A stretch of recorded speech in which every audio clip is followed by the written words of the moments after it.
সুপ্রিয় বন্ধুরা, আসসালামু আলাইকুম। Aflatun Nahar's kitchen art of health eating থেকে আপনাদেরকে অনেক অনেক শুভেচ্ছা এবং স্বাগত জানাচ্ছি।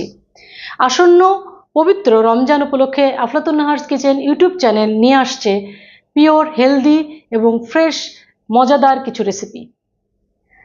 আফলাতুন নাহারস কিচেনের যারা গ্রাহক আছেন তারা অবশ্যই নোটিফাইড হবেন, এবং যারা এখনও আমার চ্যানেলটি সাবস্ক্রাইব করেননি তাদেরকে আমি অনুগ্রহ করে অনুরোধ করব চ্যানেলটি সাবস্ক্রাইব করে পাশে থাকার জন্য।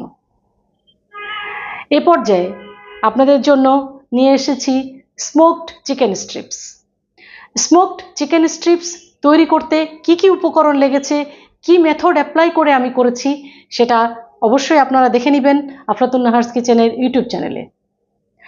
চিকেন স্ট্রিপ বা চিকেন টেন্ডার 1974 সালে চার্লস পাপাস নামে একজন ফুড লাভার এটিকে ইন্ট্রোডিউস করেছিলেন। তিনি সর্বপ্রথম এটি চিকেনের ব্রেস্ট পার্টের টেন্ডার পার্ট দিয়ে তৈরি করেছিলেন, এবং এটি শতভাগ ব্রিটিশ কুজিন। তবে এখন সারা বিশ্বে এটি জনপ্রিয়তা পেয়েছে, যেমন আমাদের দেশেও। আমাদের দেশে চিকেন স্ট্রিপের নাম শুনলেই জিভে জল এসে যায়, আর সেটি যদি হয় স্মোকড তাহলে তো কোনো কথাই নেই। এটি একদমই হেলদি উপায়ে তৈরি করা একটি ইফতার রেসিপি। আপনাদের সবার জন্য শুভকামনা। আমি আশা করব আফলাতুন নাহারস কিচেন ইউটিউব চ্যানেলে আপনারা ভিজিট করে রেসিপিটি দেখবেন। আপনাদের সবার জন্য অজস্র ভালোবাসা নিয়ে শুভকামনা জানিয়ে শেষ করছি। স্টে ব্লেসড, ইট হেলদি।